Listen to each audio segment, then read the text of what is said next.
Hello, everyone. I'm the developer behind Bloom, Mark, and I'm going to give you a quick walkthrough of Bloom. So front and center here, we have Bud, who's our personal health coach. He'll kind of review my health data throughout the day, give me tips, and he'll actually change what he's doing in this scene here, depending on what I did the last day. So you can see the summary here. I had a pretty good sleep last night, and he's giving me some advice to do a brisk walk to get some zone 2 minutes, which is one of my goals below. Um, yeah, you can see there's a bunch of different insights here that he's diving into my health data. We can take a look at my sleep summary. I got a perfect score last night, which is very rare. It's very unusual that I do that. You can kind of dive into the details and see what makes up the score. You got charts of different metrics as well. Um, Down below here, we have reminders and goals. So I'm gonna actually get reminders because I did them this morning.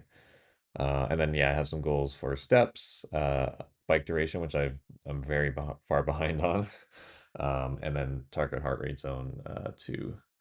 And then down at the bottom, we have like weather and calendar. So this is a pretty good dashboard for waking up in the morning and kind of planning out your day related to your health.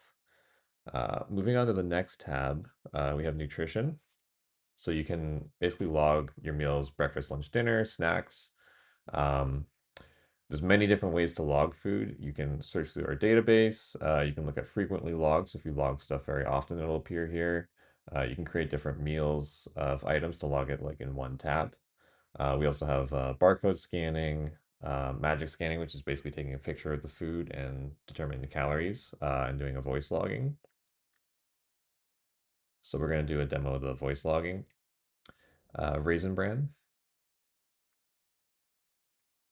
And just like that, it'll appear in the breakfast tab and analyze that.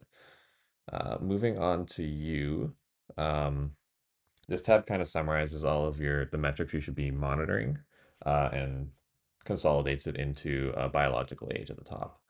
So I'll walk through each section and then we'll go into how the biological age is actually calculated. First section here is sleep. So we're looking at things like when did you go to bed and how consistent is it? How long did you sleep? Which sleep stages were you in? A general sleep score each night. This is the average over 7 days. Your sleep heart rate, wrist temperature, respiratory rate, basic metrics there. Then we have the lifestyle section. This is stuff like smoking and alcohol. These can be very strong indicators of your biological age. So as long as you track this, it can give you a more accurate um, estimate of your biological age. Exercise effectiveness is kind of looking at zone minutes, how long you spend in each heart rate zone while you're working out. There's recommended guidelines for how long you spend in a week. So you can see I'm 35 minutes under my recommended range. And you can look at the different workout details to see how long you spend in each zone.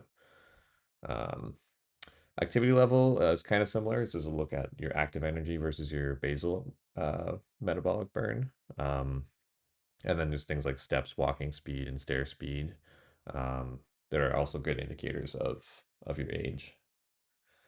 Heart health is pretty straightforward. You got resting heart rate recovery after workouts. Heart rate reserve is the difference between your max heart rate and your resting heart rate. And then VO2 max is a very strong age indicator.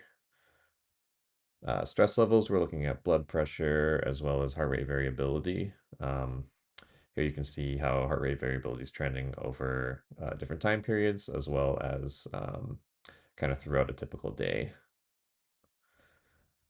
Nutrition, we're looking at like macros, making sure we have balanced macros, as well as things like fiber, sugar. We're also tracking things like the vitamins, minerals, cholesterol. So you get a pretty big picture of how your nutrition is looking.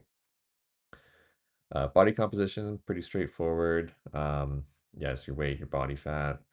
And then bowel movements is the last thing we track. So you're looking at like the stool type, as well as how regular it is, when you're doing it, during which time of the day, etc. Um, so if we jump back up to the biological age calculation, so we're looking at about 19 different metrics for this, and you can see my bioage history in this chart here. But different factors contribute to it, and then we have like a proprietary algorithm to determine what the score is each day. So this is a good way to come here and kind of see what you should focus on to improve your biological age. For me, it's the VO2 max. If I start increasing that, I'll see really big jumps in my bio age. Cool. Let's move on to the monitor. So the monitor is looking at several different metrics and keeping track of where they are according to your baseline. So we have sickness, workout load, and sleep quality and rhythm.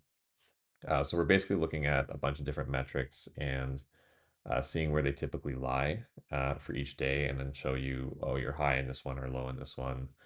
Um, we're also looking at trends over 30 days versus 7 days, and then Bubble provides some insights here, some commentary on your stats and some recommendations as well. Um, Onto the workouts tab, we have like our training load. So this is like how much you're physically exerting over a 7 day period versus your 28-day load. So it can kind of show you when you're overworking or underworking and need to get moving a bit more. And then you have your list of workouts down here. You can filter by type if you want, and it shows you each workout with all the details that we saw earlier. Um, then we can move on to the logging action sheet. So you can log data into the app pretty easily. You can log drinks, coffee, tea, soda, beer, your weight, blood pressure, vital movements, food, all with a quick tap of the plus button here. And then the final feature we have here is chatting with Bud. So you can actually start a health chat. It's very similar to ChatGPT, except that it can read your health data and provide more context based on what you're talking about. So let's start a chat about my sleep.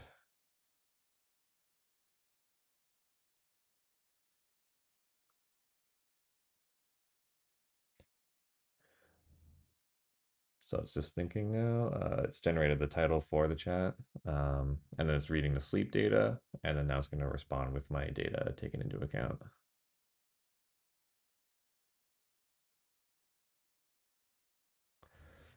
And that's Bloom. Happy to answer any questions you might have in the comments. Thank you.